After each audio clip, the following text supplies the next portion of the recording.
And finally, let's critique behaviorism and look at its pros and its cons. And so, first of all, we need to acknowledge one of the best parts of behaviorism is that it is a really efficient form of teaching.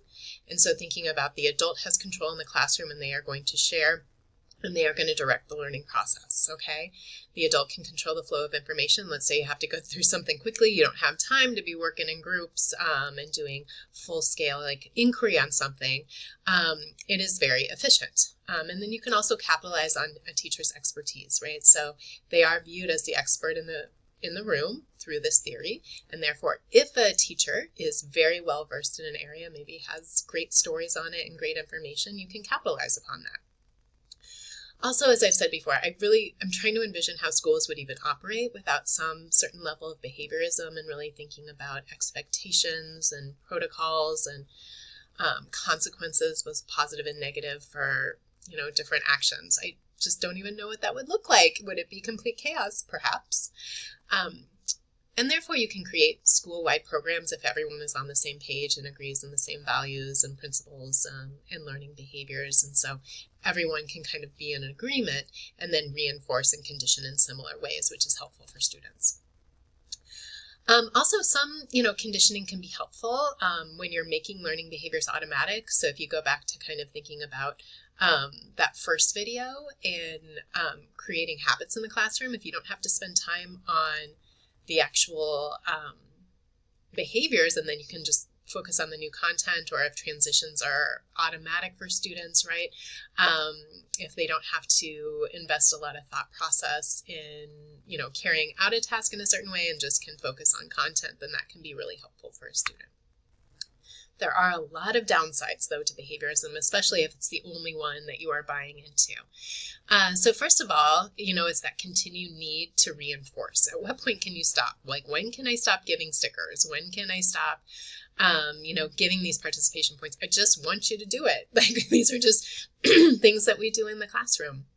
So what we have found is that it really is a short-term solution if you're working towards a target goal. Many times it does not become long-term or internalized in students. Also, students might view, consequences as either worth it, like, I don't really care if I have that punishment, or as not worth it, like, oh, that's the positive reinforcer, but I don't really care, so I'm not going to do it. I think most importantly, we need to be thoughtful about the fact that it views students as passive and it ignores individual strengths and needs and backgrounds and history. So even up here, I have the class dojo, if you've ever seen that, where students can receive points for different things. And I had a parent tell me, she said she's had 2 sons go through elementary school, and one of her sons has ADHD. For the son that without ADHD, this system seemed to work fine. For the student who did have ADHD, this was a huge issue because it didn't really appreciate some of the students' behaviors or some of the students' needs, and instead was just thinking that if I assign points, this is going to condition or shape the student in the classroom. And in fact, it was not, and became actually very harmful. Even if you think about this behavior sheet that I've been using with my daughter, she gets the 3 checks if she does these 3 things we want her to do in the morning, and then she can have tablet time. What it doesn't do is it doesn't get at some of the underlying sources or issues that are existing that contribute to some of the behaviors. So the truth is, my daughter is not getting enough sleep. That's why there is drama in the morning, okay? So I have to acknowledge that that's really what we need to be working on, more so than this checklist. So the checklist might get us part of the way, but really we have to address some of the underlying things that are going on with my daughter.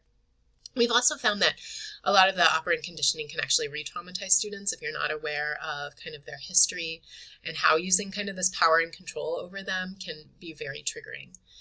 Also, we have found that learning can be somewhat superficial. You might be able to complete certain learning tasks, but maybe not at a deep level. If you even see down there, I have pictures of, this multiplication table and kind of rehearsing, like they might be able to get those multiplication facts. Can they explain what that actually means? Same with here, we have like a science vocabulary test. Can they learn the definitions of these words? Probably through drilling and rehearsal. That's behaviorism. But can they use them fluidly in a conversation? Can they use them meaningfully when they are writing about or talking about different things related to their science unit? Maybe not. It also ignores conditioning within the context of relationships. Who is giving the consequences or who is the person reinforcing and what we see as a student's relationship with them can make an impact on how they condition that child, if they work or not.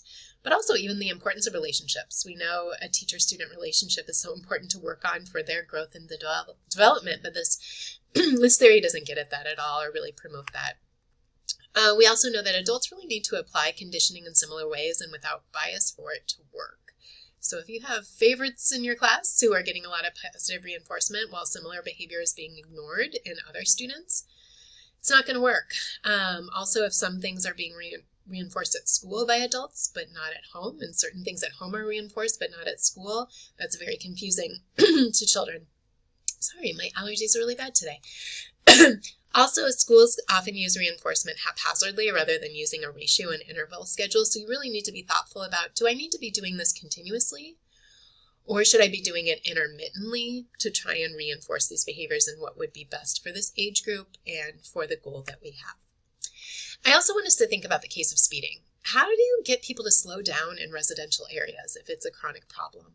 So in some cases, towns try to use just like kind of speed checks, have a police officer there, and if you are speeding, you get a ticket.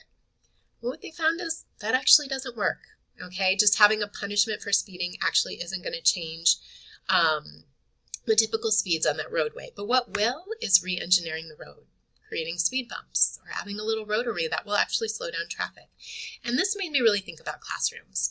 If we want to see specific learning behaviors, maybe we need to re-engineer classrooms and schools, not punish. Right? So if we want to see students showing certain knowledge and skills or certain behaviors, let's think about what that classroom looks like rather than thinking about punishing or just reinforcing to try to get students to behave or learn in certain ways.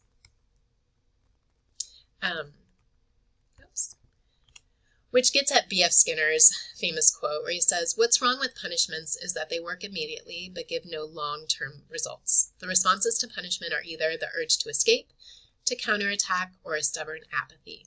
These are the bad effects you get in prisons or schools or wherever punishments are used." And this really made me think of the video you watched as well. You know, how often do we use operant conditioning to remove students from peer context or use it to deny student connections? And what does that mean for student learning and their connection in schools?